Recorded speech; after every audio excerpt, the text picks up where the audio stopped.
Assalamualaikum warahmatullahi wabarakatuh.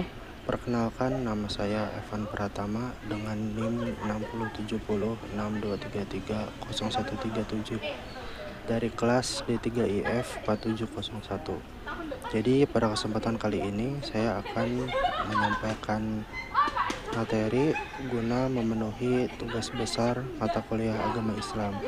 Jadi materi yang akan saya bawakan pada kesempatan kali ini adalah dalam Islam, bekerja itu adalah ibadah.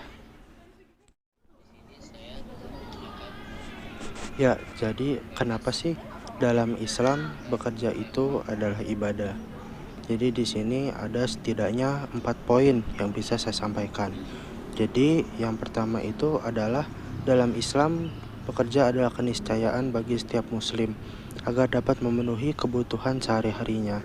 Jadi kita hidup di dunia ini itu tidak hanya mengejar dunia saja ataupun mengejar akhirat saja gitu. Jadi kita perlu untuk mengejar hidup gitu ya, dalam hal ini untuk memenuhi kebutuhan sehari-hari kita, yaitu dengan bekerja.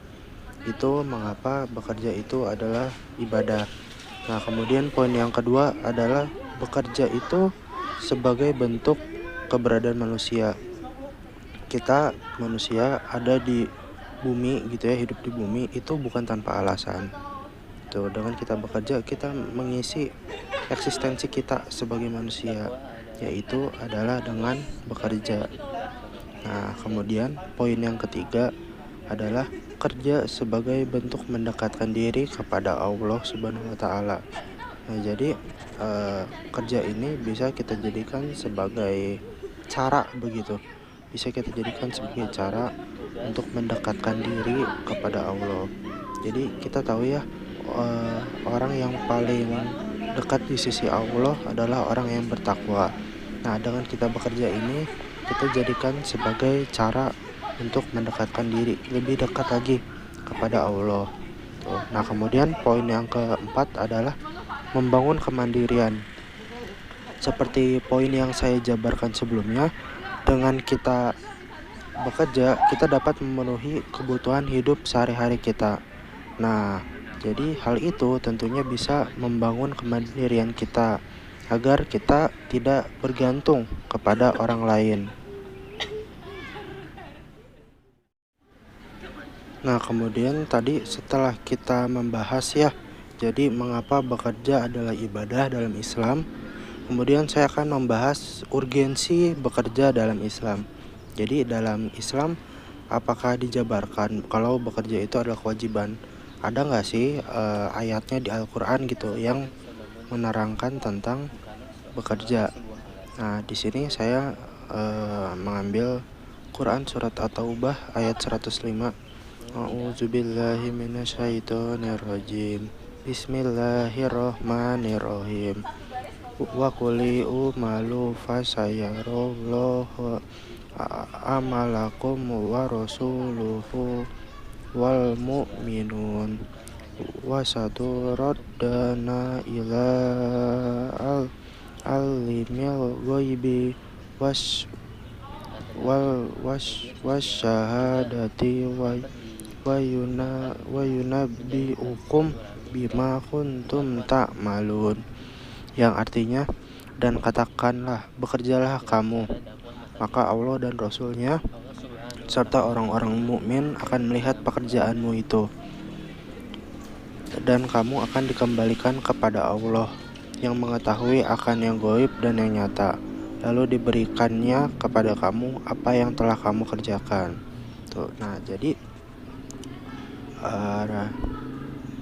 kita bisa menarik kesimpulan bahwa memang dalam Islam ini ada aturannya di Al-Quran bahwa kita dianjurkan untuk bekerja gitu. Jadi dari segi kehidupan kita juga bisa memenuhi kebutuhan hidup. Nah, dari sisi Al-Quran juga biar kita bisa seimbang antara dunia dan juga akhirat.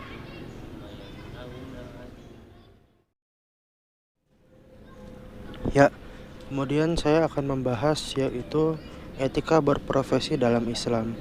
Jadi dalam Islam juga ada etika dalam berprofesi. Jadi ada aturan dalam bekerja.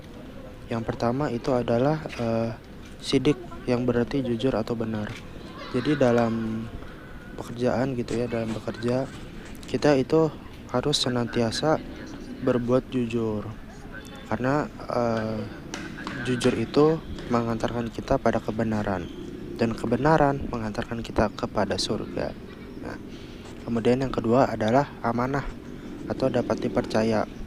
Jadi kita tahu ya, saat kita bekerja kita itu diberi tanggung jawab gitu. Nah, disitulah kita menerapkan etika atau sifat amanah. Jadi kita dapat dipercaya, kita memegang tanggung jawab kita tanggung jawab terhadap pekerjaan yang diberikan kepada kita.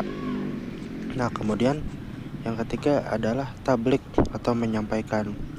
Ya, jadi intinya adalah saat kita bekerja itu kita harus mampu berkoordinasi dengan baik gitu terhadap orang sekitar lingkungan kerja kita. Nah, kemudian yang keempat dalam etika berprofesi Islam itu adalah fatonah atau cerdas.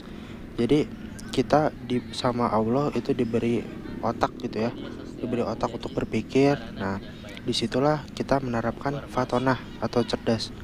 Jadi kita memanfaatkan itu untuk memaksimalkan pekerjaan kita. Jadi seperti itu. Kemudian saya akan membahas ciri-ciri etos kerja yang islami. Jadi yang pertama adalah menghargai pentingnya waktu. Jadi kita tahu kita hidup di dunia ini itu ada batasnya. Jadi sesuai dengan poin yang sebelumnya saya jelaskan, jadi dengan bekerja kita mengisi eksistensi kita sebagai manusia gitu. Jadi dengan menghargai waktu, kita sadar bahwa waktu kita itu terbatas, jadi manfaatkanlah dengan baik. Kemudian yang kedua adalah senantiasa ikhlas. Jadi kita itu dalam bekerja itu dilandasi karena Allah. Jadi dengan begitu pekerjaan kita akan lebih maksimal. Kemudian yang kedua adalah komitmen. Dengan komitmen ini bikin kita gak gampang nyerah. Jadi saat kita diberi tantangan, jadi seperti kita tahu ya, hidup itu gak selamanya lancar, gak selamanya mulus. Dan begitu pula dengan kerjaan, pasti nanti akan ada kendala, hambatan. Disitulah pentingnya kita komitmen. Dengan kita komitmen, kita jadi orang yang tidak mudah menyerah. Nah, kemudian yang keempat itu adalah istiqomah. Jadi dengan kita istiqomah, kita jadinya senantiasa berusaha. Jadi kalau komitmen tadi membuat kita tidak mudah menyerah, istiqomah ini membuat kita senantiasa berusaha gitu, agar nantinya kita dapat menghadapi masalah-masalah yang akan kita hadapi nanti. Jadi itu tadi merupakan ciri etos kerja yang islami. Itu ada menghargai pentingnya waktu, senantiasa ikhlas, berbuat jujur, komitmen, dan yang terakhir ada istiqomah. Pemaparan materi saya cukup sampai di sini.